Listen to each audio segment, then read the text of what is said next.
What'd they Yeah. do to you? No, well, so I've had problems, right? Like last 3 weeks, whatever. But the And, stream's on, by the way. and fuck those guys. Yeah, basically. He's talking about Time Warner Internet. Yeah. So like, this is what happened. I called the tech in. They came in. The guy's like, "Oh, I can't go on the roof. That's like a totally different department, whatever." He's like, "I'm gonna put all this stuff here. I swapped this cable outside. If anything goes wrong, get a new cable." I'm like, "All right, fine, whatever." So nothing was fixed, obviously. Now it's been like a week. I got a new cable modem, and it still sucks. So I called him back, and now there's a tech coming out on Tuesday. Yeah. You're lucky you don't have to pay for that shit. Fantastic. This is the best part, dude. Oh, is it good? It's great. Anyway, boom. Let me fix all this shit. How's it going, Internet? How's everybody doing? Hola. Can you see the overlay yet, Rip? No, it says we will be live in just a momento. Oh, okay. It's got like a 50-second delay. Whoa. That shit What in looks the cool, hell is right? There's a lot of stuff going on there. I see you got your pet in there as well. Yeah, Very nice. my pet. El Presidente. Wow, it's so dark, though. I wonder why it's so dark. He's nocturnal. Yeah, I guess. He sees in the dark. Anyway, what's going on, Internet? How you guys doing? I can't believe I managed to put all of these things in the screen. I even borrowed Charles's webcam to put El Presidente in, and it all worked. I'm like so proud of myself. None of it fucked up. Every window works, so I'm really pleased about that. And in case you're wondering, this overlay was made by Crimson from the chat. Big thanks to that guy. He's been on point, producing all kinds of shit. So big thanks to him for that. I like how the El Presidente hat thing goes over the website. Yeah, I like that too. Nice touch, right? Very nice. Yeah, I like that too. Very talented individual, far beyond my reach of internet talent. Did you see the picture that I put up on the site, the one that's showing right now in the stream? That shit's tight. It's a shark in the background. Why? Well, I just saw that picture and I thought it was tight. And don't they make Game Shark? Mad Cats? Yeah, I think they make Game Sharks. No way. Really? I'm pretty sure they make Game Sharks. Like GameShark.store.com or something. I don't know if they still make Game Sharks, but isn't Game Shark like Game Genie, but for PlayStation 1 and 2? Yeah, I'm pretty sure they make Game Shark. Anyway, I think that picture's badass, but that's the max level of my skills. Charles said it looks terrible, and his brother, who's a web designer, would throw up if he saw it. So I don't know. I think it's pretty good. Anyway, Rip, how's it going, man? That was kind of an interesting intro. I'm joined by Rip today. I knew I forgot something. I forgot to put everyone's Twitter. You forgot Ricky. Oh yeah, and I forgot Ricky. No, Ricky was busy because he said he's got some like relatives over, and they're like little kids. Or maybe they're full-sized people, and that's just what they look like Ricky. And you know, they're over there acting a fool, so he couldn't be on. He didn't want to be disturbed and everything. But I was able to get Rip to come on. How's it going, brother? What are you been up to these days? Anything going on? Just doing what I do without Time Warner Internet working. I went on a hike. What the hell does that mean? Nothing. You asked me what I did. I went on 2 hikes in the past week. Well, I didn't mean what have you been up to, like, I meant in terms of within the context of shit that I care about. I got a new mouthwash. It really is pretty good. Mountain Breeze. Who gives a fuck, man? I'm talking about with your site, Tekken, whatever. Oh, well, I've been wanting to do tutorials, but my internet sucks. And, scheduling James has been difficult. James is going to do Yo Man for you, right? Eventually, at some point in the future. That's how that's going to be, I think. Yeah. Okay. And then I drop out of this call. That's because of Time Warner too, by the way. So what's the problem? What is the problem with your internet? I have no idea. Like something like, I've had the same stuff for like a year and a half, since Tag 2 came out, basically. Had no issues until literally like 3 weeks ago. And then everything is just going to hell. So I don't know. I've been on the phone with them twice. I've had a text coming out again on Tuesday. We'll see. Yeah, it's crazy dealing with those guys. I feel like we got lucky when they installed that shit here, even though the internet service is shitty, but as far as connections, it's a pretty bootlegged, jury-rigged operation here. There's like cables running down the hallway over the bathroom door. So so I don't know, but I mean, at least it works. Sometimes I have to redo the modem, but yeah. Dude, mine is like, I'll load up Facebook or Netflix, and half of the stuff won't appear, or I'll open up like 6 tabs at once, and 3 of them won't load. Like it's just totally hit or miss. I have no idea what it is. So we'll just see what happens when the tech comes out on Tuesday, and hopefully I'll be able to stream regularly again. Yeah, that would be nice. So yeah, we got a bunch of stuff we want to talk about. But first of all, the thing that I want to get out of the way here is, in case you guys don't know, that we had a loss in the Tekken community. Patrick Collins from NorCal, otherwise known as I Love Your Mom, who was a longtime Tekken fan, competitor. I've seen him at many, many tournaments. I mean, he's been around for a while, and he tragically passed away a couple days ago.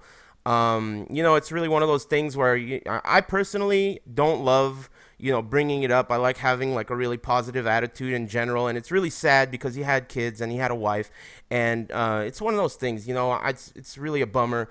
But if you guys are interested in helping out his family deal with their loss, there is a donation page available for you to help them out.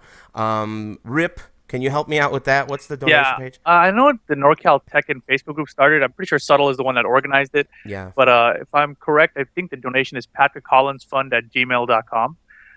Patrick Collins with double L. It's pretty simple. So if you guys want to send a donation over to help out his family at all, you can send a donation right there. Yeah, it's a real bummer, really sad. I mean, both you and I had hung out with him in the past, and we've played him before many times. He was at SCR, he was at E3, and he's always traveling around. And, it's one of those things where people like that is really who you really appreciate, because despite the fact that, they have responsibilities and everything, he always made time for Tekken. He never really left the scene, so it's really sad that he passed away. So if you guys are interested in that, you should definitely check that out. He had more Tekken cabs than Super Arcade. That's kind of crazy. Yeah, I mean, he was a big fan, so really, really sad that that happened. That being said, there are a bunch of other things that we're interested in discussing. The first of which is Wednesday Night Fights last night. To honor Patrick's passing, the guys over at Super Arcade and Level Up, whatever the fuck they're called, decided that they would stream the Tekken Tag 2 tournament in its entirety. So that was a really nice. I can't even remember the last time that happened. Has that even ever happened? Maybe the first week? I don't think it has ever happened. Maybe the first week, Nope. No, I think so. I think maybe the first week it came out, they did the whole entire tournament. But regardless, it was really, really nice of them because, as we always say, it's a lot of the time it's about that cheddar. And obviously, for Alex Valle and the people involved with that stream, Tekken is not going to bring in the huge tidal wave of viewers. However, they did that despite the fact that that would be the case. And I think that was very kind of them. So big shout outs to those guys. I really like that. And so as a result, we got to commentate an entire day's worth of Tekken matches, which is very rare. We also got to see the entire tournament, many of the matches be played on stream, which I thought was very interesting because there are some people who almost never get an opportunity to be on stream. So it was really interesting to see these people play on stream when they're nervous, and it was pretty cool. What are your thoughts on this whole thing? No, yeah, I mean, exactly what you said. One of the first matches on the screen was Rickster versus Chet.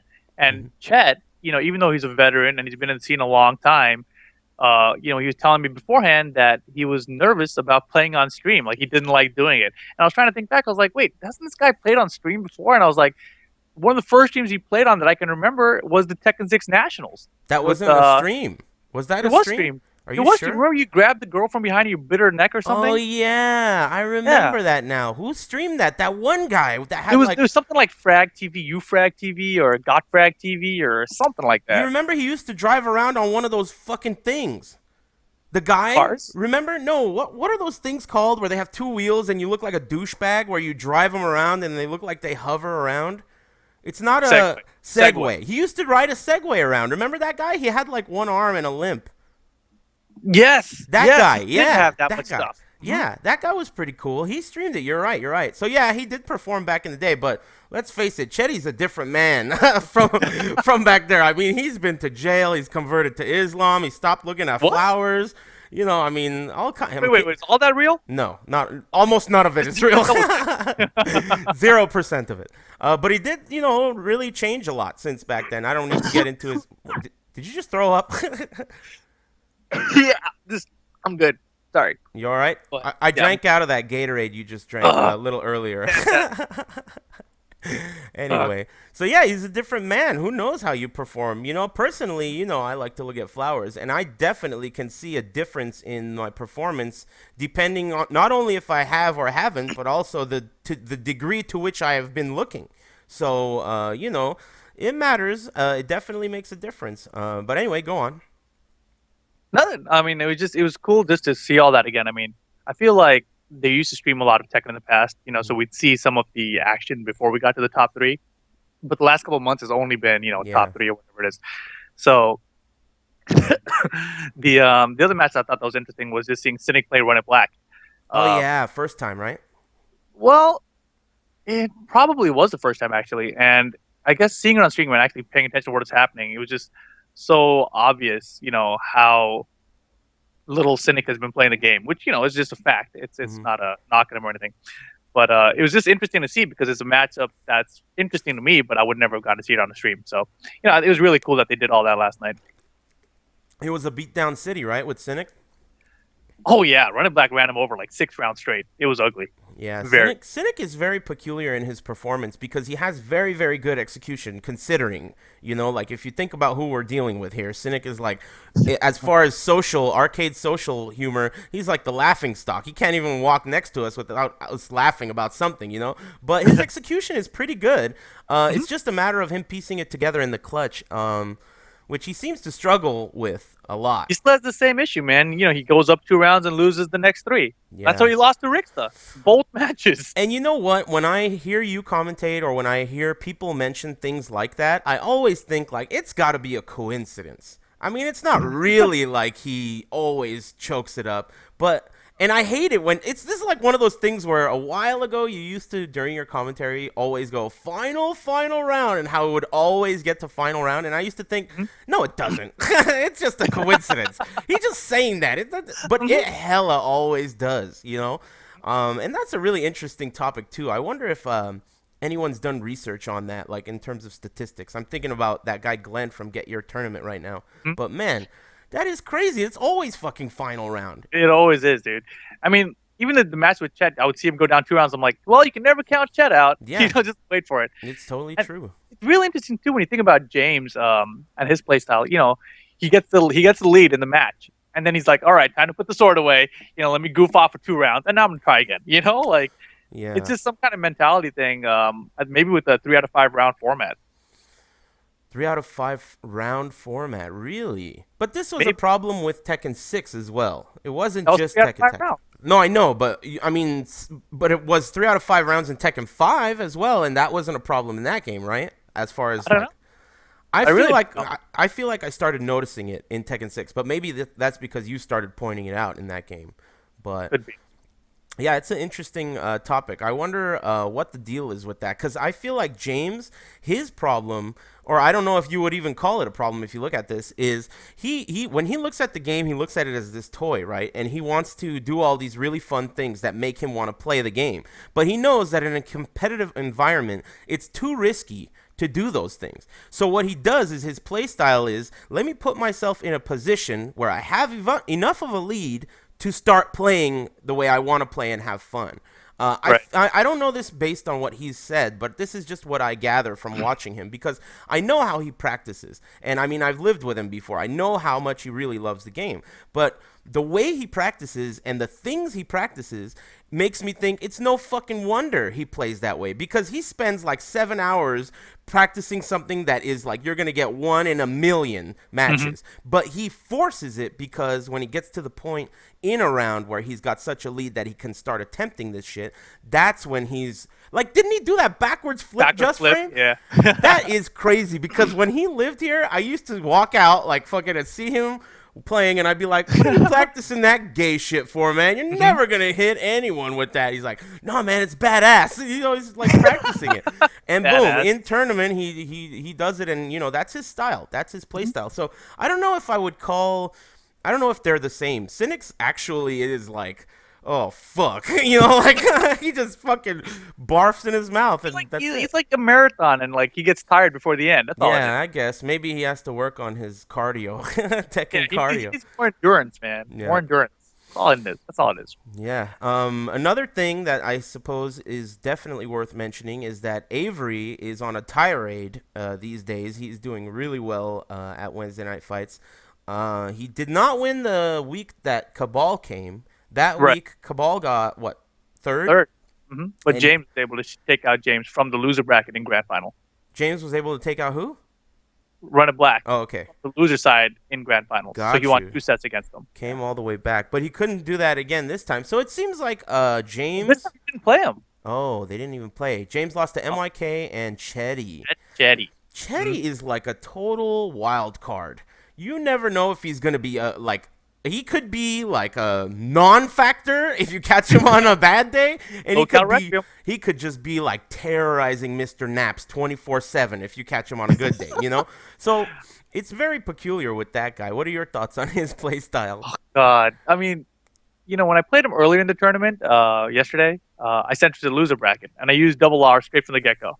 And when I met him again in the top three in the loser side, I had decided that if I was going to play Run It Black again, that I was going to go in with Paul in law. So I wanted to get my Paul like warmed up by using it against Chet, thinking like, I can probably beat him with Paul. But then that like first or second round, when he just owned me with like 5 Deathfish or something, I was like, all right, yeah, I'm done. And then when I went to double law after that, like I felt like I had him, and I was up 2 rounds to 0, I think, and then he just brought it back, and I got owned. So Chetty's the man. He's And I was hot actually and cold. I'll give him that. telling people before that match, actually, when I found out I played Chet again, was that I think Chet is one of the people who I would hate to play twice in a tournament. Like if I beat him the first time and I had to play him again in loser bracket, he's one of those guys I would hate to play again. Interesting. Have you felt that way about him always? Always, yeah. Really? Huh. I have a lot of tournament history against Chet too. His play style is really hard to wrap your head around sometimes. He's one of those kings of the no mix up. That's for sure. He'll do it 3 times every time. You know, he's that kind of guy. You know what he did a million times in a row with you guys in one of the matches I saw? Me. What's that? Death fist me. No, other than that, he did that. That jab into low kick string. I think it's 2 down 3 into full crouch down 4. That is like he does it so many times to where you can tell the opponent's thinking, well, he did that already so many times. He's not going to do that again. And boom, every time. So Yep. it's interesting. His play style is definitely unique and unpolished. I guess I could say. But one thing I wanted to ask you is, why do you even play Paul? Like, what is your real reasoning behind it? Because I feel like you definitely don't play Paul against everyone, and I can't quite figure out why you pick Paul in tournament when you do. So I was just curious, personally, what are your thoughts? Well, in that specific set, I wanted Paul against Run It Black because Run It Black does well against me specifically because he knows my law and my law habits very well.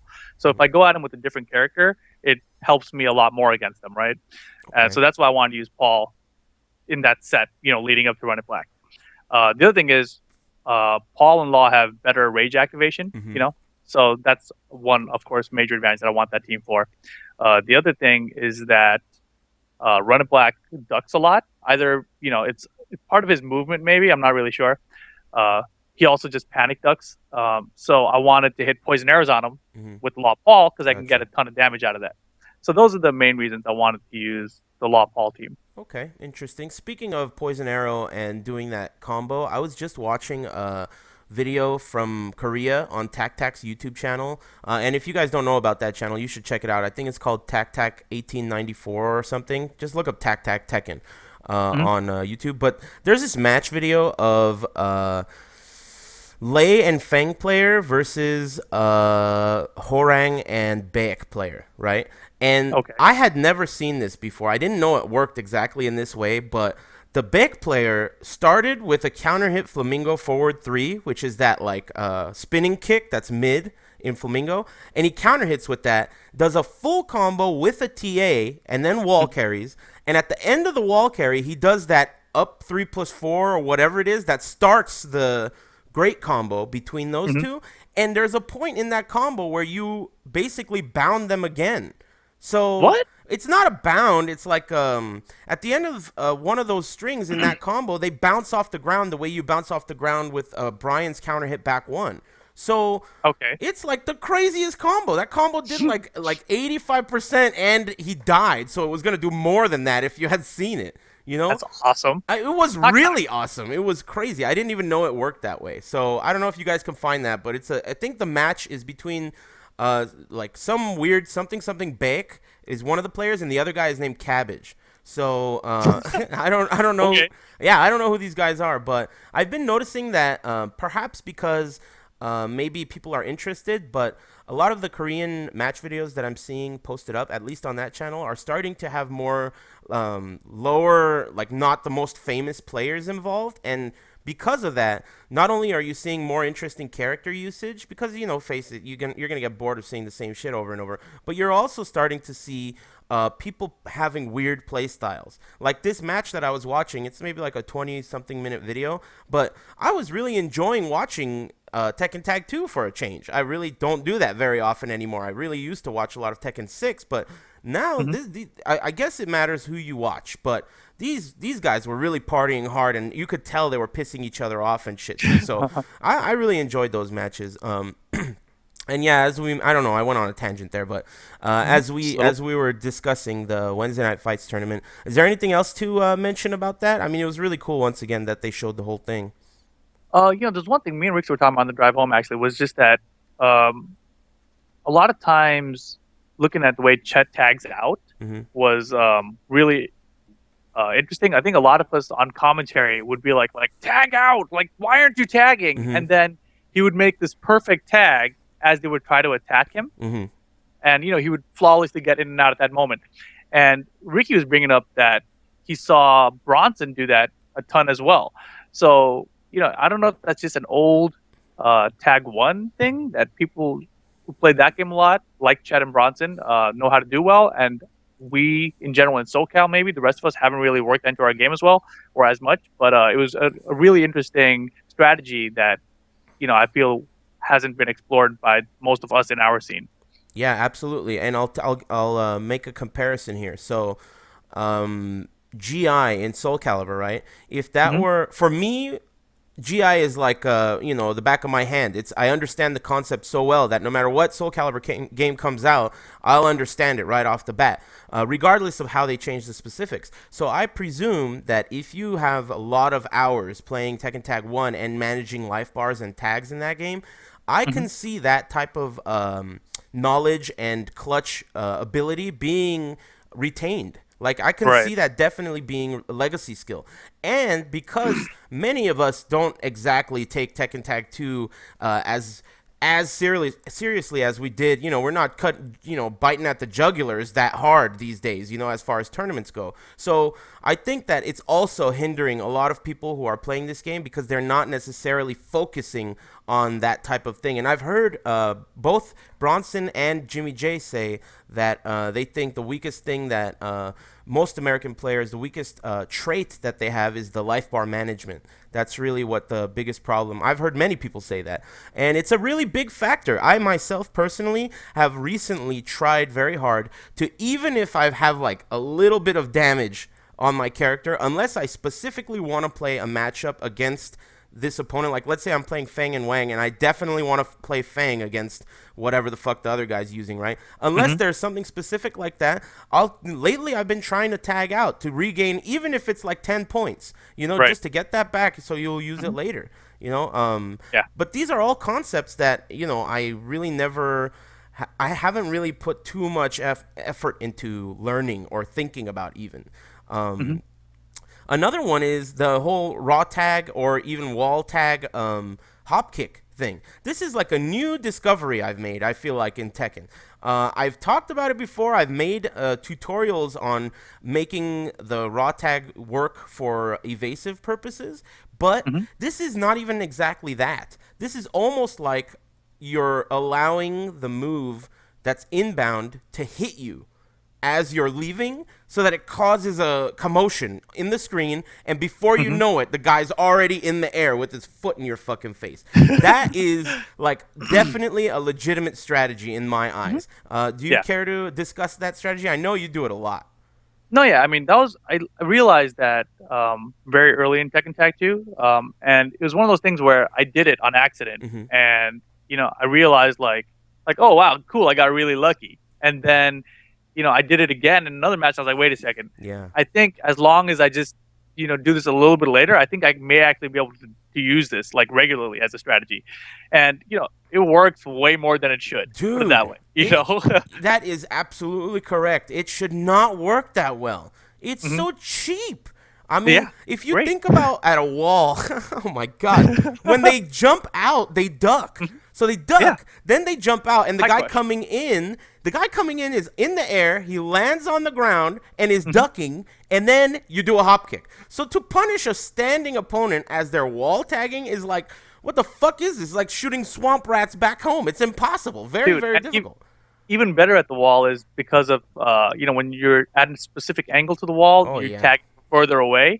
So people like they try to like jab you or something on your way down when you tag in at the yeah, wall, and so that kind of stuff will like just whiff right out of range of the hop kick, and then it connects from that too. So absolutely. there's just so many ways that it's beneficial, basically.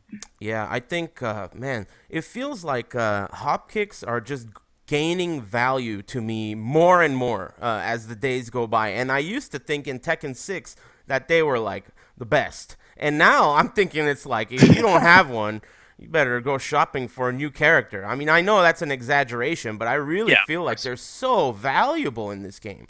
And by hop kick, I mean anything that low crushes Quickly. yeah, quickly and is a launcher, a full launcher. But yeah, that's really interesting. It's definitely a viable strategy that I'm late to that party, man. I just Mhm. barely am starting to like incorporate that idea into my game. Um, but another thing I wanted to bring up, I don't know if you have anything else to mention about Wednesday Night Fights before we move on. Well, I was just thinking specifically about Run It Black. Hmm. Like, and he's been beating me a lot lately, and personally, I feel like that's going to help me a lot. Like, I haven't put the time in yet, but I feel like that's going to help me as a player a lot because I feel like he is really punishing my weaknesses in this game, Hmm. and I just think that's really cool. Like, I'm a little upset that other people haven't exploited it as hard before, but when I play against them now, I realize like everything that I'm getting killed by as I do it. You know what I mean? So it's one of those situations where I know I'm making a mistake as I'm making it, so it's just a matter of adapting to that. But I haven't had to do that in such a long time Mm. that I'm just happy that someone is pushing me like that. Yeah, you've become complacent with that Mhm. play style. Interesting. Yeah, I mean that's definitely the case. You know, people get better this way. You know, new Mhm. players come along. It's especially nice that he's. It's especially motivational that he's such a loudmouth. You know, A-hole. yeah. Mhm. So that's really cool. It's a good addition to the scene, most definitely. Nice to see him producing results as well. It's also a nice thing for newer players to look at. I mean, dude, you know, he's a new player and he's pretty consistently kicking the shit out of a lot of people, you know, so Mhm. definitely nice job to him. Another thing I wanted to bring up is Kumite in Tennessee is coming up. It's actually the end of this month. And, you know, historically, Kumite in Tennessee has been a pretty big major for Tekken. It's one of those in the South.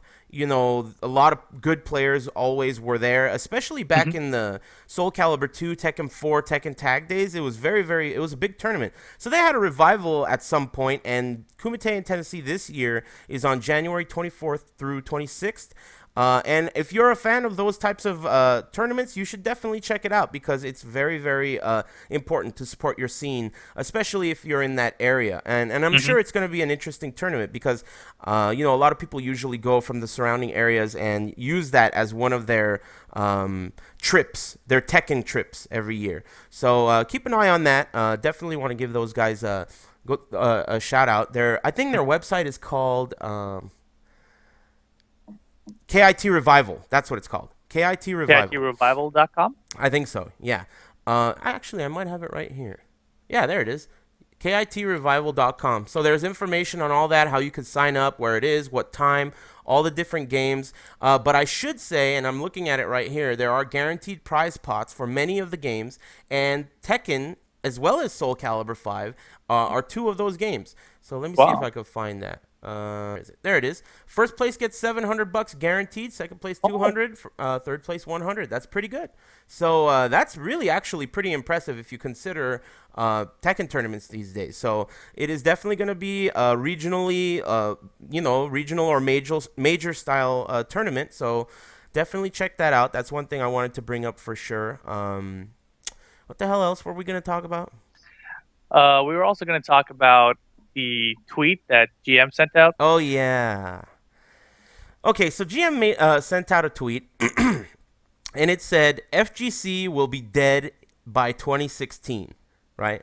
And Mhm. of course, that's one of those like I didn't even think before I tweeted, and I'm a goober type of yo, this is ass kind of, these French fries are ass or whatever. That had just as much value as these French fries are ass. Yeah. But it got me to thinking like, what will the scene be like in 2 years? Because I mean, it's 2014 now, and things have changed so much that it's crazy. I mean, for example, if I look back, not even that far, if I look back to when I first started doing like, podcasts with MYK through IamTekken.com, it was like we weren't even that connected to everything else. We were just the Tekken scene. The Tekken Right. scene was the Tekken scene. We didn't Mhm. really know anything about like, whatever, Street Fighter, Marvel. We didn't even give a shit about that. It was just Tekken.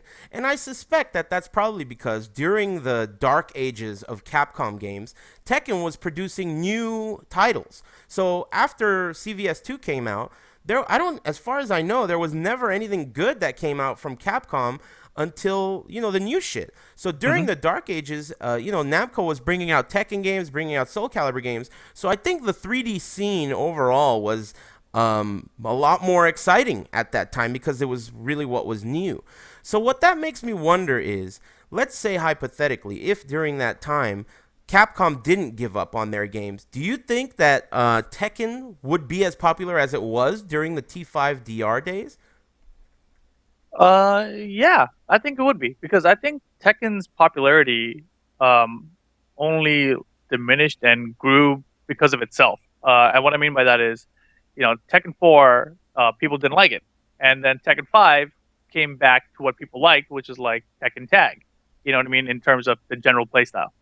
The slopes and all that crap gone too. So I feel like the Tekken scene would have done just as well as it would have with or without Street Fighter. And a lot of the players from Street Fighter don't necessarily contribute to the Tekken scene anyway. So I don't feel like a Very lot of those rarely. guys. Right. So I don't feel like a lot of those guys were like, oh, well, I don't got a Street Fighter. Let me play this Tekken game, because I'm really looking for a fighting game to play. Yeah, but Because that's not the case. That wasn't the case back in DR. I can name you a ton of Capcom players: Justin Wong, Samford Kelly, Ricky Ortiz. There was a grip. I mean, let me just think about Mhm. it for a minute, and I'll come out with a ton of them. So I think that at that time, people from all games were a lot more willing to play Tekken, and That's true. that really, really contributes a lot to the scene.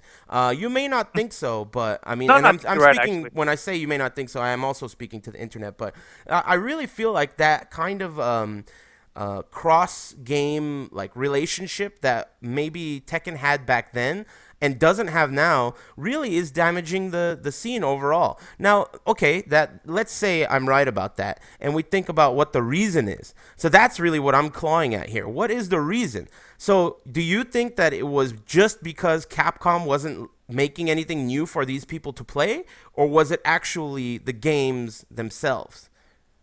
I think it was that they didn't have their games to play, and that there was something new that they may have been able to play at a decent level that they could try out. Like, I mean, at the time, if we didn't know Street Fighter 4 was coming, you would have been like, well, Capcom's kind of screwed. Maybe, I've all this fighting game knowledge and know-how. Let me at least apply it to something else that I'm decent at. And these Tekken guys, they keep putting out new games. I can probably compete in them. They look like they're going to keep making games for a while. So let me try that out. I can see them definitely trying it out for that reason instead of just like, oh wow, this Tekken game looks really cool. I want to play that. You know what I mean? Yeah, I don't think that that's why people used to play Tekken. I think the history of Tekken is very interesting to me because I think during the Tekken 1, 2, and 3 era, people played it because it looked attractive. They were like, wow, look at King doing all those moves. Look at Eddie. Look at whatever. So Hmm. the attractiveness was what made people want to play it. And then when Tekken 4 came out, ironically, you say people didn't like Tekken 4, but Hmm. the Tekken 4 tournament scene was better than the Tekken Tag 2 tournament scene, right?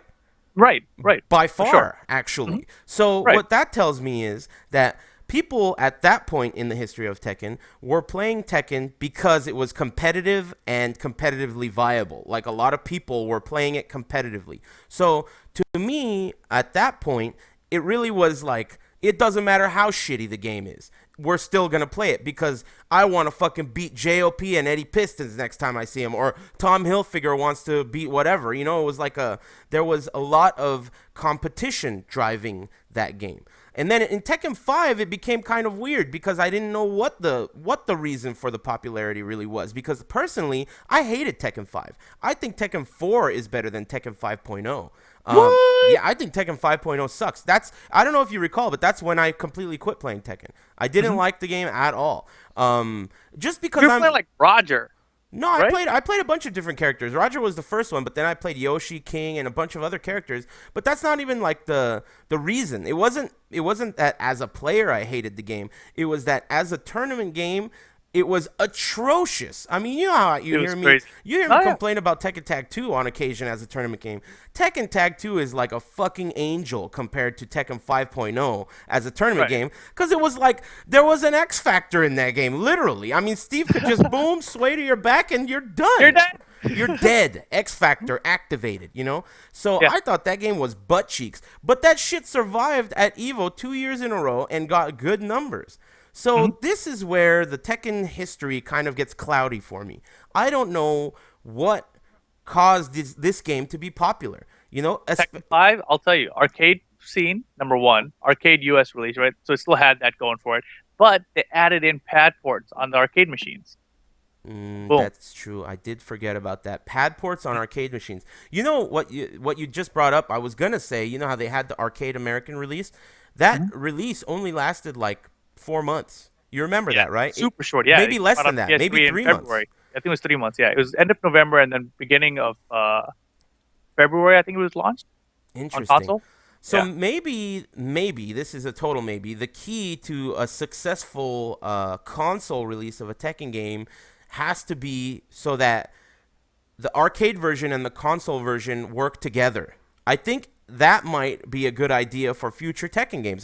In some way, I don't know if you can carry over your record or your save, or even if it's as simple as a pad port, so you can use your pad on the machine. Which at this point I think might be very difficult, especially because pads are wireless for. No, I think they could totally do it because all they would need now is a USB port. I mean, that seems even easier to me. I don't know if that's as easy as it gets because isn't there a home button? I guess, but I mean, Also, yeah, yeah, it could be hard. it's the okay. PS3 DualShock controllers don't actually connect to the system with the cable. They Yeah, just this sync is through this. DualShock, yeah. Yeah. But the PS4 pads do work like that on PS3s. Wait a minute. Wait a minute. So the PS4 pad actually relays the input commands through the cable? I'm pretty sure because you can, Really? yeah, because it works on a PS3 as only a wired controller. As only a wired controller doesn't Right. necessarily mean that though. Yeah, I know. That's why I'm hesitant, but I Okay, think okay, that's a fair step in the enough. right direction. So, internet, for those of you who don't know what we're talking about, currently the PS3 pads, no matter what kind you have, 6-axis or DS3 or whatever, as long as it's wireless, if you plug it into the system, the actual button inputs you're making are the information of those inputs is not traveling through that cable. It's only synced up and charging. So the actual cable that you're connecting is only for charging your battery. It's always operating through Bluetooth. So that's the reason why I suspect it may not work for the arcade machine. However, if Rip's right about PS4, maybe we can expect the arcade version of the new Tekken to be compatible with PS4. That would be really cool. Yeah, big I'm, if, but it would be cool. Yeah, and it would be not stupid, right? I mean, Right.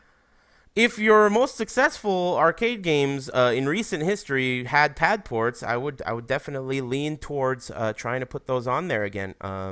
But okay, so you think that Tekken 5.0, despite being a shitty game, at least in Mhm. my eyes, succeeded as a competitive game because of the pad ports I think that was one part of it. The other on the part card was system too?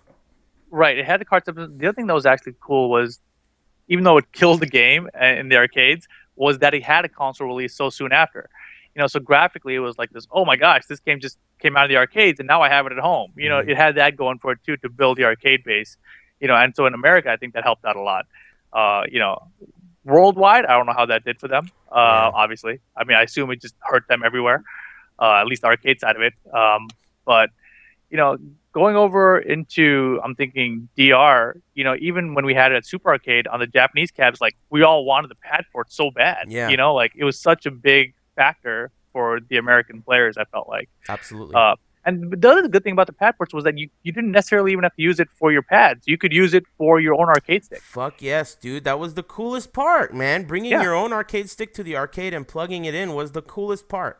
Hmm. I think that that is a brilliant idea. It's weird. It sucks because it seems like they had this great idea and it was going places and it was succeeding for them, but it's almost like technology moved them backwards. Like they had a great marketing idea and a great way to Hmm. make everyone like their game, but because of the way the PlayStation 3 controller connects to the console, they didn't do it. And it's like, damn, dude, they had something going on there. Why'd you have to take a step backwards? And then Yeah. Tekken 6, it's like, I mean, Tekken 6 didn't do it. Now Tekken Tag 2 came out and they didn't do it again. And it's Hmm. kind of like, man, what the fuck? What are they gonna do? What are they doing?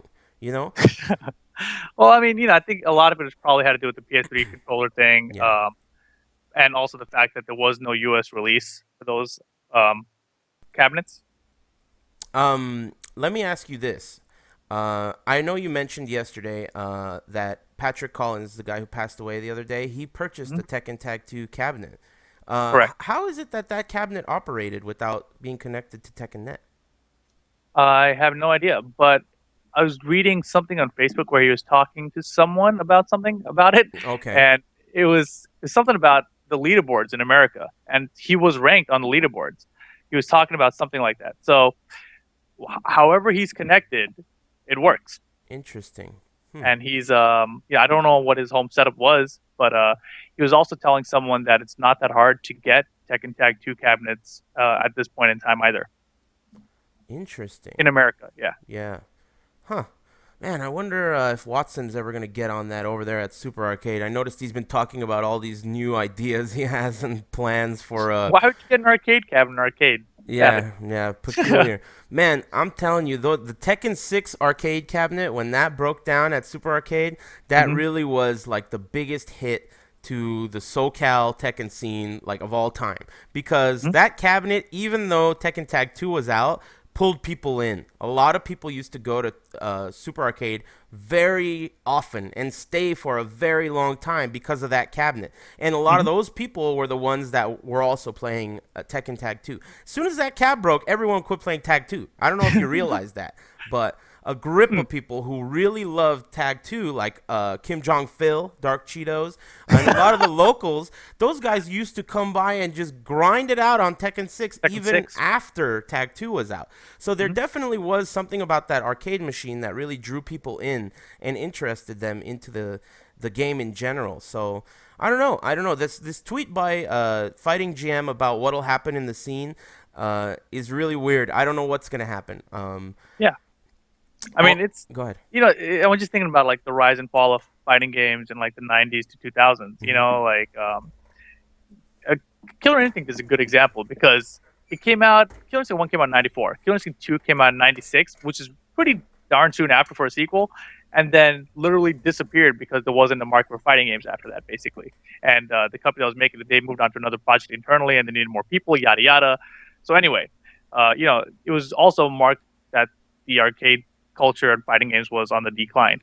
And Street Fighter 4 2009, was it 2009 or 8? Whatever it was when it came out, there was obviously this big boom. Fighting games are back. Everyone released their new versions of their fighting games, basically. Hmm. And now that hype is kind of dying down. And so now, the new Killer Instinct comes out, but it's only on Xbox One, and Yeah. so it's got a much smaller audience. You obviously don't see like 50-man turnouts for the tournaments, even though it's a pretty fun game. It's just primarily, and I'm pretty sure it's because people don't have the system. Yeah. Uh, I would be and entering every fucking time, by the way. I absolutely, there's no question about it. I would be playing that game. yeah, So it's really lame. It's really fucking lame that that shit's on Xbox, dude. It uh, it looks cool well, as hell. Anyway, go on. would you have bought a PS4 for it? I'm gonna buy a PS4 anyway, Right. so I would have it if it was on PS4. Um, Okay. I mean, okay, let me put it this way. Let's say it was polar opposite. It's exclusive to PS4. Therefore, I am eventually gonna buy a PS4, right? If Right. if that were the case, I think Killer Instinct would be potentially enough for me to at least start considering how I'm gonna get the money for a PS4. Right. So I definitely think that it's the biggest thing hindering that game's growth and Mhm. community. And I think it's very weird. It's fucking dumb. It's Well, I mean, it honestly makes a ton of sense because it's Microsoft's license for their own game. Why would they sell that to Sony? Why You know what I don't mean? they They fucking did put it that. on computer then? Maybe they will. I mean, who knows? I mean, they could do that down the line, but if they want to continue selling Xbox Ones, maybe they got to keep the game on there. I have no idea what it is Yeah. actually, and I'm just speculating right now. But it makes sense, I think, from their standpoint, and maybe one day they will have a PC release, which I would be all for, and I hope one day Tekken gets a PC release as well. I've been wanting that forever. But yeah, that's what it is. But going on with my thought process about all that was, KI came out now, so basically at this point, pretty much every major fighting game has been reborn in this new 2009 generation of fighting games. So if looking forward, what happens between now and 2016? Like on my roadmap, all I see is Tekken Cross Street Fighter. There's a new Guilty Gear coming out, which is cool. I'm sure there'll be an MK10, Yeah. maybe an Injustice 2 after that, or something like that, I assume. And then I mean, I know the Marvel thing ended with Capcom, right? So they would have to sign a new agreement to make a new Marvel game or something, I assume. So would that happen? I don't know. Does Capcom feel like, I know Capcom's like kind of broke, right? So is I Street don't Fighter know. 5 going to happen? Is the next Marvel game going to happen? Or is Capcom going to stop making fighting games again for a while? So, between now and 2016, it is a little bit questionable, but I think that there are enough games to keep the scene going until 2016. But after that, that's when it gets a little dicey in my eyes. Interesting. I feel like the scene has changed so much because of the fall of arcades and then the rise of online.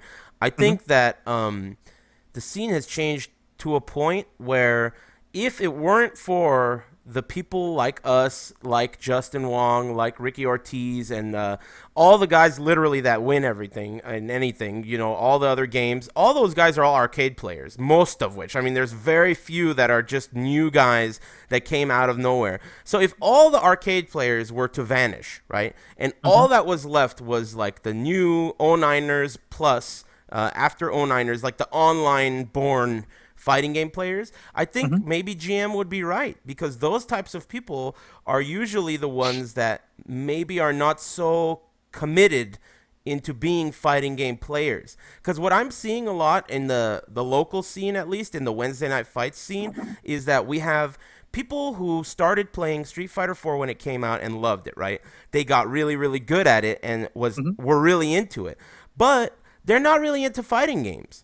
They're just really, really into Street Fighter 4. So eventually, Street Fighter 4 is going to get boring to them, and they're going to be like, well, I'm not really into fighting games. Hmm. That's what's happening. I'm seeing that happen a lot. And this isn't just with Street Fighter 4. I mean that with every game. So I'm feeling like the new fighting game player, and by new, I mean post '09, that player usually falls in love with one game, really Hmm. likes it, gets good at it, perhaps gets results, and eventually at some point is either going to get tired of it or is not going to like the sequel or is just going to grow up like everyone else and responsibilities will take over and they're going to stop playing.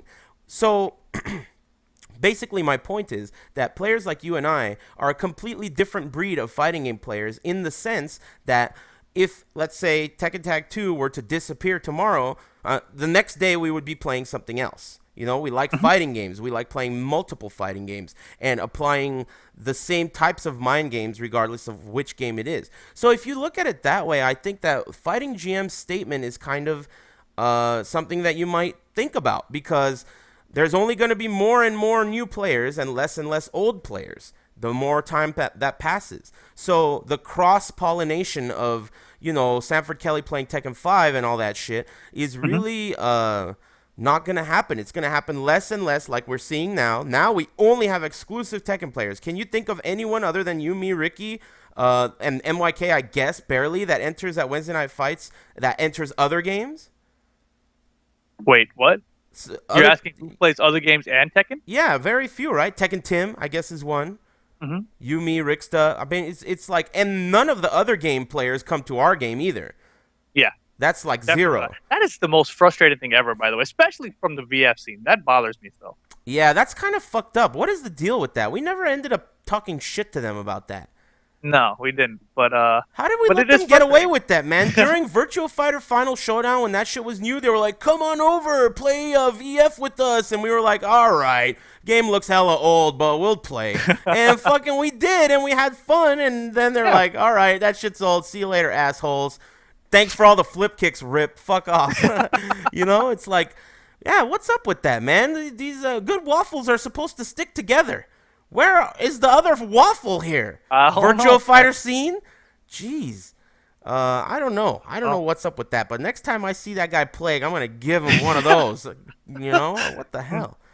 But yeah, man, I don't know what the deal is. I think the whole online thing is really damaging it. I think the whole playing from your home and not being social is extremely damaging to the growth of players, not only in terms of skill level, but in terms of just being a member of a group of people. You know, yeah. like for example, Run It Black would be just a useless pile of garbage of like on TZ or whatever he talks shit through. Course Hmm. Tekken Academy. He'd be not even a person unless he came out to these tournaments. We were able to look him in the eye, Yeah. and he's a real person. He's a member of the scene, and I guarantee you that's what has assisted him in becoming a solid player. You know, No, so definitely, by far. You have to play offline. You have to come out to tournaments and you have to play offline to really, you know, level up your game. yeah, it's not like it's just like you can't train for it. Basically, you can't train Mhm. for fighting against people offline in a tournament environment without actually doing it. There's no simulator, you know. Online is absolutely not one, and there's really no way to do it. Even if you're playing with your buddy at home or five buddies at home, it still doesn't equal to the amount of stress involved in a tournament match. You'll fall apart and shit your pants if you are used to playing against your five amigos and then you walk into a tournament. Even the smallest guy, Ricksta, will fuck you up. The most unintimidating person on the planet, 3 foot tall Japanese kid, is gonna Mhm. roll you up, you know, with his hat kicked to the side. So it's really like something you can't train for. And I genuinely think that it's not looking good. I don't think that the fighting game scene will die Mhm. by 2016 or even ever because it didn't die during the dark ages, and there's always going to be people that are fans of this stuff and will carry it on. But I think that unless something happens in which they can make the arcade experience more accessible by everyone in terms of like latency, netcode fixes, or you know, there has to be something that happens. And also, the new games that are developed have to be developed in a really intelligent way, like taking everyone into account. So, like, the game has to be developed for everyone to enjoy, and then the top level players to, once all those losers are gone and they bought it and sold it back to GameStop, they can, you know, take that item and dust it off and play it for 10 years. That's really what you need in terms of a fighting game. You need it to Yeah. last, you know. Um, and that's kind of interesting now because I keep thinking about Killer Instinct as a game just popping in my mind. And their idea is really like, well, we're kind of releasing the first part of this game, and we're going to give you more and more parts of this game for the next few years. I wonder if that's like the modern day solution to not being able to, and I don't know what reason, but not being able to make a game that will last 10 years. You know, I feel like that nobody's able to make a fighting game that's gonna last even 5 years these days. No one's gonna want to play Injustice for 5 years. As much as I really actually like that game, no one's gonna Hmm. play it in 5 years. You know, and I don't think that's because they're gonna make a new Injustice. I think it's because just the game is not just that game. Every game that comes out, including Tekken Tag 2, is not built to last, in my opinion, at least. And I don't know what the flaw is in there in the design. Go ahead, you look like you got something to say. No, yeah, I was thinking about that, and I think that Tekken Tag 2 is a game that could have lasted 5 years. You don't think so? Or are you Um, saying that it's not going to last 5 years because the scene has already deteriorated so much in the past year? yeah, the thing is, it's not. It could last forever, actually, because of the depth of the game. But there is Right. something missing in it that's not gonna allow it to last. So I mean, there In terms is. of like in terms of the scene being large enough to sustain itself, you mean? Because I mean, VF5 Final Showdown is lasting at Super Arcade, but there's like 3 or 4 guys there. No, You know no. what I mean? What I mean is like there's two sides to the coin. You know, there's the game appeals to Johnny and Billy and whatever, and Hmm. then the game appeals to like the competitors. So there's two Right. demographics there. And I think that Tekken Tag 2 obviously didn't really appeal to the Johnny and Timmys. And it seems like it's struggling appealing to the competitors, right? So I don't know what the problems are, but there it's not flying solo. It's not first of all, it's not the game's mechanics fault because the game is very deep and it can be played for many many years and will evolve many times for sure. But it just isn't getting the attention that it deserves. While in the Right. case of Killer Instinct, there's another issue. It's that it's stuck on Xbox and it's not getting the Hmm. attention that it deserves. And then you get, Injustice, right? For example, that game perhaps looks appealing or unappealing to some people, and then to other people, I mean, it seems like it's really difficult for people to produce a game that's going to work in both avenues, where it's appealing to the masses and it's also a going to be long term appealing to players like you and I. What do you think about that? Well, I was actually wondering, what do you think is the last game that lasted that long? I think that Tekken 5 DR during that, even though that wasn't my favorite Tekken, during that era, I think that people were still playing in arcades for a long time. And I think that it pulled attention forever, like until the next game. You know, like Tekken 5 DR Sure. yeah. And I feel like Tekken 6 also, until it died, maybe I'm wrong about this. Remind me about the end of the Tekken 6 era. But am I not right in thinking that we had like 32-man tournaments when the game was quote unquote dead? I think that's kind of high.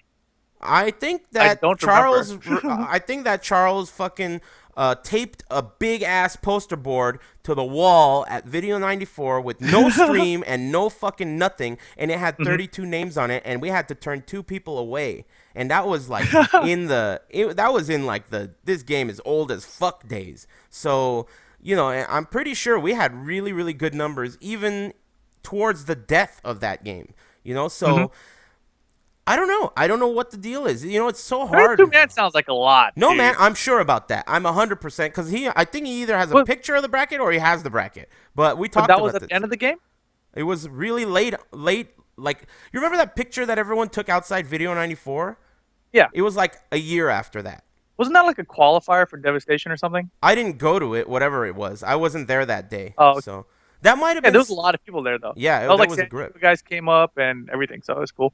Yeah, that also might have been 6.0 because I didn't play Tekken 6.0 that much. I stopped playing that game after the first tournament and waited until Bloodline Rebellion came out. Right. So Yeah, that game was around forever if you count 6.0 and VR. yeah, 6.0 was an odd time for me too because I wasn't really around the scene. I didn't really Yeah. give a shit. As soon as I saw the way rage combos worked and it was like every character has a 100% rage death combo, I was like, what the fuck is this? But they fixed that, and I mean, T6BR ended up being my favorite Tekken ever. I mean, I love that game. Still now, when I think back at that game, and I was recently watching some matches of like different players and stuff, it really Mhm. is so cool. I think that is by far my favorite Tekken.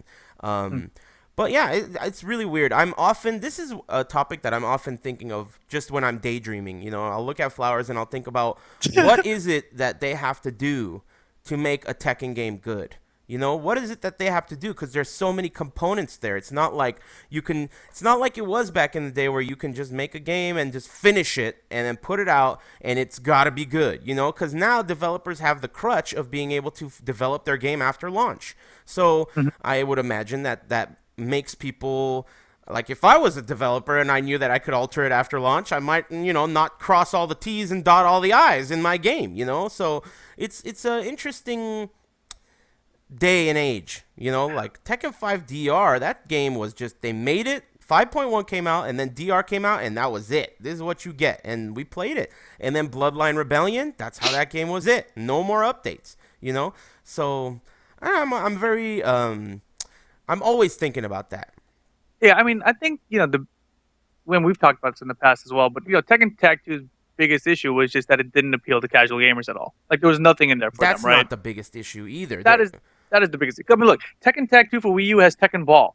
Why in the hell was Tekken Ball not on the regular Tekken Tag 2 for everyone else? Like, little Billy, Johnny, Susan, whatever, they would play Tekken Ball. They would keep the game. They wouldn't return to GameStop. What do they have instead? Fight Lab? That's Yeah, their but casual winner? But think about this. Okay, yeah, that's one thing, but I'm not even really considering them anymore. What I'm talking about is think about Mhm. Tekken 4, dude. Tekken 4, the game sucked, but people kept playing it because they wanted to compete. So, for competitors to like a game, it doesn't even have to be good. It just has to be competitive. So, what Sure. in the context of what you mentioned about Tekken Ball, we're Mhm. competitors. We don't really give a shit about Tekken Ball. Other competitors, unless it's like Beal, don't give a shit about Tekken Ball either. So, it's gonna be like one of those things where, yeah, Tekken Ball being in there would have been okay to bring in a bunch of random Johnny and whatever's. Who may it'll eventually turn into competitive Yeah, players. but what happened to all the competitive players that? They got old. Nah, man, that's no They got old. bueno, man. There's a lot of young competitive players, younger, that aren't even interested anymore. They just don't want to play it. It's not a game that they're interested in. Well, look, when I was younger, I played Tekken Ball, Hmm. and now I'm a competitive player. You know what I'm saying? Like, not necessarily, you know what I'm saying? There was a gap there between me just playing this game for fun and then competing in it. So I feel like even if this game had a Tekken Ball, like yeah, those guys may not be Tekken Tag 2 competitive players, but maybe they'd be Tekken 7 competitive players. You know what I mean? You're right, and I can't discredit that. Absolutely, that's true. People will evolve, and eventually, even maybe when Tekken 7 comes out or later, they'll become Tekken players. Because most of the time, everyone I ask says that. Even I was talking to Charles about it. Most people, they played Tekken when they were a kid and didn't know what they were doing, and then when they grew up and their mind was able to grasp strategic concepts, they went back to Tekken and understood, like, oh, this shit that looked gay that I used to do before is cool and all, but I don't have to pick Eddie. I could pick this new shit and do this dope shit. So, yeah, that's definitely a case that works. But just in the case of competitive players, not even necessarily competitive Tekken players, but competitive players like the Samford Kellys, like the Right. Justin Wongs, and the fucking all the other guys that used to play or even could play but don't. It seems like the game is not attracting them, and Tekken Ball sure as shit would not attract them. Well, I So mean, Tekken Tag 2 is intimidating, right? Even for those competitive players, because they know that Tekken Tag 2 is not going to be their main game. yeah, So they're like, all right, I'll pick this game up as secondary. What do I got to learn? Only 60 characters. Okay, that sounds easy. They would only yeah. have 100 moves each. Yeah, I'll pick that up. Yeah, and the way the game has evolved, it's made it so that you have to dedicate even more time to be able to Right. win at it. So yeah, that makes sense. And that brings another thing to mind, which is kind of like a interesting thought. But what if fighting game developers, in the future, cater their games to be appealing to the players that are star fighting game players? Like, Injustice is gonna want to appeal to top level Injustice players, so that if top level Injustice players like it, then the rest of the bottom feeders on testermight.com will like it. So, what if that's something that's being made, put into consideration? Like maybe double, or is it double or triple helix? Double Helix. Why isn't it Triple Helix triple is helix? DNA. I don't know. Wait, is Triple Helix DNA? The hell is a Triple Helix? I don't The know. hell is these double helixes? Why don't you You got me get super 5 confused. helixes? Who cares? I have no idea why we need more than one. But let's Okay. go on. What is it again? Double or triple? double. Okay, double helix. Who's to Sure. say that? And you may know this information, but who's to say that the people that are developing Killer Instinct at double helix aren't developing it to appeal to, let's say, Maximilian, so that he can really like the game? Because if he really doesn't like the game, then a lot of other people may not like the game. So, what if this is like a development strategy for developers of fighting games? Like, okay, we're making a fighting game. First thing we want to do is look up fighting game players and find Justin Wong and, the best, the most star players, right? Then we got to contact them and see what they want so we can make a product that they like so that everyone else likes it. I don't see that as being the worst, marketing idea, at least. Right. I could see companies coming to that conclusion, when in reality it's probably a terrible idea when it's executed. But I could definitely see that being a conclusion that developers come to. I wonder if that is the case. What are your thoughts? I mean, in t- I think as a developer, your goal usually is like number one to make a good game, and then number two to get sales, right? Because if you don't have the sales, then it doesn't matter how good your game is, right? So it's definitely twofold. In terms of just like making a game that top players would like, so that it somehow filters down through everyone else. I don't think that's even that necessary. Like, say, okay, I made this really cool game that Justin Wong really likes, but on IGN it got, or IGN reviews or whatever the hell place to review games, it got 32%. Well, that sucks. No, of course, but I'm not saying make a game that sucks for Tommy and Jimmy. I'm talking about a game that they'll like as well. It's Oh, like, of course, of course, of course. I think that's a great idea. Yeah, I mean, I think that is a great idea because players like, okay, I'm trying to decide how to say this without offending anyone. So, like, if you made a game that you knew was fun, that you knew casuals were gonna love, whatever, and then you said, okay, let me get Justin Wong and Daigo to test this game out to make sure that it also fits their needs. You know what I mean? Like, I don't think that's a mistake at all, because then you get those guys in and they say like, well, this game is really cool, a lot of people are gonna like it, but at a competitive level, this is stupid, that is stupid, that is stupid. mhm. And then they can just fix those things. And their game should still sell to casual. It should still sell to the competitive players as well. And I don't think that that's too bad of an idea. It just depends on who they pick to do that. Interesting. Making sure that they have the right people in place is what I'm saying. Well, Like, that's if you had absolutely. Go ahead. Go ahead. someone who was maybe competing in a tournament or two, but has zero results from any tournament ever, and you have that guy in there, that's questionable. That's all I'm saying. Yeah, absolutely. And also, this goes back to the ban the testers idea, because I always have thought that if someone is an active competitor and is involved with development changes, that is no good. And it doesn't even matter whether or not that person thinks that they're being objective, because we're humans. You naturally are going to be inclined to like certain characters or certain visual things, just because it's just like the same way you like a different kind of music. Music is a form of art, and you can't really argue whether one is good or the other is good. You like it, you like it. You don't. It's like food. It's taste, right? Well, So let me go put ahead. this Go ahead. this question to you. So when you say ban the testers, are you saying ban testers from entering any tournament ever? Anything in which, because it's gonna damage the integrity of the game. That's what I think. I think that if You're talking about a game that could be patched down the line. yeah. Okay. Yeah, like for example, I mean, let's say I'd use Killer Instinct, right? Just since it's new. So if Maximilian is working, let's say, on the game, right, or is involved in the development process of the game, I really don't think that he should be able to compete in the game, because no matter how much of a nice guy he is and how much of an objective person he is, and he may even be thinking my number one goal and priority is the integrity of Killer Instinct, you still, because of human nature, cannot really trust anyone to be objective, because they're entering in tournaments, and if you're a real competitive player, you really want to win. So it's going to be extremely difficult for any person or even small group of people to truly objectively give their input on a game that they're currently developing. I mean, this is the reason why Namco does not allow Mishima Star to enter. Right. This is the reason they did that fucking right. They botched the fucking Snoop Dogg thing, but they did that right at least. That is a brilliant idea. That guy is such a G. He's so good at Tekken, but he can't enter tournaments because it's his fucking job. It's his job to be good at Tekken and objectively look at the game and improve it for the group of people that are playing it. That's his job. You know, if Right. they take that approach, I think it's a brilliant idea. But it really seems like they never do these days. You know, I feel like the fighting game players that they choose, the Justin Wongs or Chris G's or whoever, should be hired on as like, this is our in-house fighting game competitor.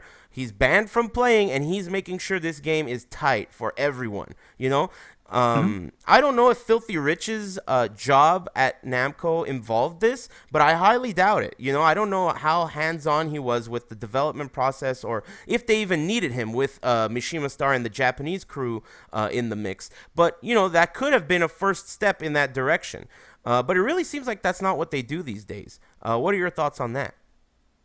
It's interesting because, say for example, Mishima Star did enter tournaments, right? I mean, he may be able to find something from his tournament experience that helps him balance the game better than if he didn't. I really don't think so because the research Really? process. Yeah, I don't think so because a player like that who has been a competitor for a really long time. Okay, remember earlier when I said you can't really emulate competing? You have to actually do it. You know, like you can't Sure. just practice it at home. Well, Right. I think once you've been a competitor for X amount of time, you can at least understand what will be good. Like I myself personally feel like I can look at something and think to myself, okay, this is gonna be good. You know, like Right. definitely this is gonna be good. I don't need to play in a tournament to know it. Though the, Right. the actual tournament play does give you nice like solidarity on theories, but it's still not that difficult to do. So I don't think the actual allowing X player to enter in tournaments is really a benefit in any way. It's only going to harm your game. I think that it really depends on the type of players because players, even tournament players, they have different approaches to playing the game and or even characters, right? So if say Mishima Star is really bad at turtling, you know what I mean? Odds are he isn't, right? Hmm. But I'm saying, and then he used a certain character, and he would look at a certain character a certain way, but he'd say like, well, this character doesn't have these tools that I'm looking for, you know what I mean? Like, and turtling tools, I guess we gave him these things, but I'm not really that great of a turtle. How am I supposed to know that exactly? You know what I mean? But I played this guy at a tournament. He's a great turtle, and when he uses this move becomes stupid. You know what I mean? Like, I mean, I feel like that could help. that's a really sound theory, I think. But if you really think about it, like I can't really think of a real world example of it. I mean, it's a good theory, but doesn't. If the player is for example, if the player is a really good aggressive style player, like let's say Alex Valle, right? So Sure. Alex Valle is an aggressive style player, and he knows how to party and all that, and he's also been doing this forever, you know. Hmm. I would say that I trust Alex Valle in knowing what's a solid defensive turtley move than let's say like another person who has less experience than him but is a great turtle. You know, so you don't necessarily have to know Right. how to make it to know how to do it. You know what I mean? So I don't know. I think it's just a matter of getting the right qualified person, the right man for the job, just like any other fucking job. I think in that sense, you really need a strong team Yeah, of course. varied skills. Yeah, and a well-researched team. You can't just go to fucking, whatever, go to 7-Eleven and ask the guy who works there, who should I have on my team? Fuck it, all right. It's like it's really Just ask MLG; they'll know. yeah, it's really peculiar, but I think that will help. I think that's something that's going to happen in the future more and more, and I think that will help games at least be developed in a way that keeps them alive longer competitively. I hope. Like I think Killer Instinct is probably going to live on for a while, at least in existence competitively, because it's going to keep coming out with stuff over and over and over, and only more people are going to own Xboxes. So Right. whether or not it's good, it's still going to be around for a while because of the method in which it's being developed. So I wonder what's going to happen with Tekken. I really want that game to come out. I obviously want it to appeal to everybody. I want it to appeal to children and everyone. But then at the same time, I want the competitors who really go for the jugular to want to be able to play it for years. You know, I want it to become like a grandmaster level. You know, people played it for a long, long time. There was an evolution in terms of, you know, who was the best. There were regimes. You know, like in the era of Tekken Tag 1, you know, you Hmm. had, you know, there was a ton of regimes in that game. You know, Atlanta came out of nowhere, and then at the end, St. Louis came out of nowhere, and it was like Hmm. really, really cool that that game was taken seriously enough and played enough to have those kinds of eras, you know? And I feel like games these days are not really, other than Street Fighter 4, I guess, and Marvel, because they keep being played over and over and keep getting attention. Other than those two, it seems like games don't really get the attention for whatever reason. It's got to be a development issue, really. Well, maybe, if Capcom decides to go through another dry spell, it'll be a good time to be Tekken players again or something, you know? Yeah, who knows? I mean, yeah, that's true. Street Fighter Cross Tekken didn't do so well. If they're really, I don't think they're gonna go through a dry spell though. I mean, No, I don't there's either. no signs even close to pointing towards that. They're remaking Street Fighter 4 for like the 10th time. They are. And the thing is, too, I think they're going to try to push a Street Fighter 5. Of course. Why the Yeah. fuck wouldn't they, man? You know everyone's I gonna don't know, come out and man. play that. I would. Yeah. It's so peculiar, man. It's so nuts, man. Tekken 6 and Street Fighter 4, when they were both new, they were side by side. I won't forget that tournament that I got second at to Hmm. Jimmy, Mr. Naps, at, where was that? SCR? The first big tournament for Tekken 6 that we had in Wasn't it SoCal. SCR? It was No, in it wasn't at the SCR. block, Project Blocks. It wasn't SCR. It was like it was just was it SCR? No, it wasn't. It was just Tekken 6 and it was at the Dave and Buster's. You remember that? And Jimmy won and I got second and they asked me with the mic in front of my face like, "What did you think about that match?" And I said, "Fuck NorCal," and everyone cheered. You don't remember that? I thought that was SCR or I don't Project Block. I'm pretty sure it was something like Project Blocks, but it was not SCR. It was at the block, right? Yeah, it was at the block, yeah. But it wasn't SCR. SoCal Regionals was never at the block. That was at the Proud Bird. Oh, what? Whatever. Anyway, Anyway, who gives a shit? Project My Block. point Yep. is that during that time, Tekken 6 and actually Tekken 6 was the main event for that tournament, I think. And both games were considered to be, you know, equals. But man, that changed a lot. That changed big time. Yeah, So I don't even remember, but I mean, Vid 94, they got them both like almost the same week or something. yeah, they were Street Fighter really. and Tekken 6 arcade cabs. It's interesting. I mean, yeah, I don't know. It's all. This is all like this is one of the things I think about a lot. You know, I think about what needs to happen for the next game to be really good. You know, and I don't mean about the details like should bound be in or not. I mean like what strategies are they going? What development strategies are they going to have to employ differently? Yeah. Because this last one, for whatever reason, it had major issues.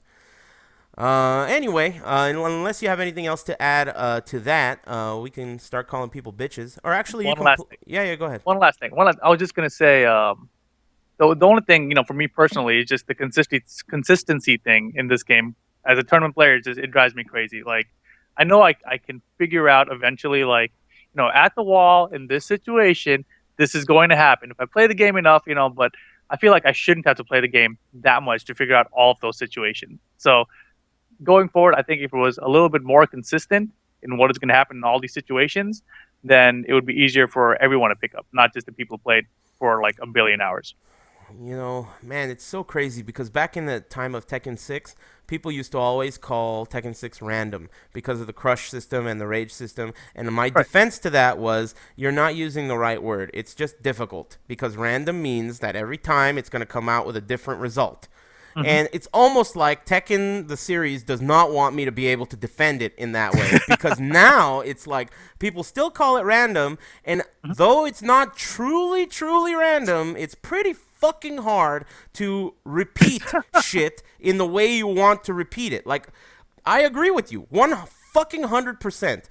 It's so hard to emulate a scenario exactly the way you planned it every time. Which is Hmm. why I can't fucking believe Just Frame James did that back turned flip on you because it's Nah, like, he didn't do it to me, first of or all. whoever he did it on. Yeah, and I mean it's the backturn flip has been around for a long time. Just no one ever used it because it's kind of stupid. He's got better backturn options than that. Yeah, it's like pinning that down to work exactly the way he got it to work against the wall at a 45-degree angle and to nail it in a tournament is like, you can't do that. You know, it's like against the rules. You can do that. I mean, you can do that, but it's like you can't expect the average person who doesn't spend 8 hours every morning practicing a backturn flip every time he wakes up to do that. You know, and this is the result. You know, you see a lot of people that feel the way you do in the sense that, you know, it's hard to be consistent. You know, it's hard to reproduce situations in that game and get the same results. I hate that. I hate that the people that used to say that in Tekken 6, I can't argue with them that much anymore. Yeah. It's like, that's the way the game evolved. Yep. But anyway, go ahead and plug some of your shit. What's going on with you and your YouTube channel and streaming and whatnot? Nothing. I mean, I guess Tekken Revolution Eliza came out for America on the 6th, which was 3 days ago. So that was the patch you guys got if you guys are playing Tekken Revolution on PS3 in America or on Xbox. Like, no, it's not on Xbox. Yeah, on PS3 in America. And on the YouTube Level Up Your Game channel, there's a bunch of Eliza vids because we unlocked it early from the Japanese version of the game. So you guys can check that out there. I think Kane has it unlocked. So you probably want to check him out too. Hello, Mr. Brahms. That's his YouTube and Twitch channel name. I will be streaming more on the Level Up Your Game Twitch channel sooner or later, as soon as my internet gets sorted out. But you know, I'll try to stream in between anyway, and hopefully it'll be decent enough. And that's pretty much it. Cool. You still playing KI on stream? I will be. I haven't been lately because of the internet. KI's ranking system is really. It was really brutal. They had a patch recently to address it, but it was like if you lost to someone, you just lost like a ton of XP and you almost get leveled down, right? And so it was really brutal. And so when my connection started going bad, I was like, man, screw this. It's too frustrating. Yeah. So now it's a little bit lighter about that, and it's a little bit more lenient.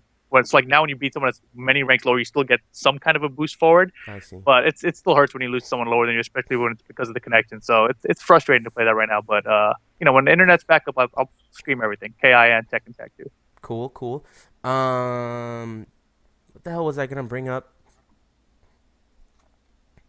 I don't know. I forgot. Oh yeah. So I was gonna talk about these Korean sticks you've been looking at this whole time on the show. I put that shit up like a couple hours ago, and I was gonna talk about it on the show so people could know about it and come, you know, grab their Korean sticks.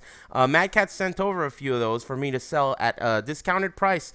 Through avoiding the puddle, and they already fucking almost all sold out. I haven't checked my phone, but before the show even started, they were all gone. I think there's only one Xbox One left. You guys better hurry up and get it now. If that. So, I mean, sorry if you guys missed it again, but a lot of people were ready to chomp on that deal, and, you know, it was around. So big shout-outs to Mad Cats, always supporting. So I really appreciate that. Do you have your bitch calling? I am going to call. Hey, wait a minute. Before you call whoever that is a bitch, who was my bitch calling? I remembered it, and I forgot it. We talked about it before the show. Damn it. Okay, you go. I'll try. No. That was you telling me who to call a bitch. I thought that's what we were talking about. No, man. I decided who I was going to call a bitch, but I don't remember who it was. Go ahead. Was Maybe it from I'll Star remember. Wars? Maybe yours was someone from Star Wars. Star Wars? Yeah. A Jedi? Anyway. No. Stupid shitty joke. Go on. You laughed your ass off. It's because I thought about it so hard, dude. I thought about it like it was a riddle. Like Star Wars. General Palpatine? Like, who the fuck is he talking about? All right. Shitty joke alert. Okay. Next. So, yeah, I'm going to call Chet a bitch because, man, he took me out of my game so badly last night. It was retarded. Like, I don't remember the last time that just being hit in a game by a move repeatedly made me like lose my ability to execute. You know, like I honestly felt a little bit like Mr. Naps must have felt when he got Hammer of the Gods. So many, oh my god! I mean it was rough. It was really rough, and that match was super fun. And that was the first time in a long time that I've wanted to go back and watch the match, not to learn anything from it, but just to watch it again. So yeah, I went back already and watched those too. They were tight. I'm definitely gonna do that. Chetty's a bitch. I can't believe I forgot it. It was a pretty good one because I genuinely felt like this person was a bitch. Fuck, man. This is something I should just write down. Yeah. Because it's a thought that comes so organically when you're pissed. You're like, oh, yeah, that guy's a fucking bitch. But Did you come up with what my name was, by the way? I got to ask Charles. I totally forgot. But Charles thought up a pretty funny name for him. I don't remember what it was, but it was a pretty good one. Involved your last name and probably something I can't say on stream, I think, if I recall correctly. Just based on how it ends. Well, never mind. But who the fuck is a Devil X. bitch? No, Devil X Sin. is super cool. Cynic, everyone's cool. Who the Suk. fuck? Baby. Sukin, I guess. He's a bitch. He invited me to his baby shower, so that's cool. Did Bobino get married yet? No, Are you going to his wedding? of course. Am Nah, I going? You didn't invite me yet, dude. I don't think I'm gonna get invited. By the way, You don't think he's going to invite you? I mean, it's like you want a small family affair, you know? I'm going to be there. Without a doubt. I'm there. I'm there. I'm there. We're Thank you crashing for it. Me and Charles are crashing the fuck out of that, dude. Mm-hmm. Anyway, all right. Well, I mean, Bobino's definitely a bitch for sure. He's the king of bitches. I remember. I'll tell you why he was a bitch. Because as soon as the iPhone came out, he was so hype about being a owner of an iPhone, the first one ever. And so it was ringing, and we were just chilling in Charles's living room. That shit rang. He's like, oh. Is that anyone's iPhone? Oh, must be my iPhone.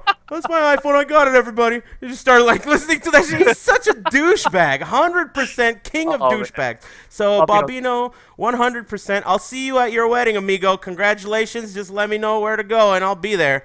But, yeah, he's definitely a bitch. You got anything else you want to talk about before we call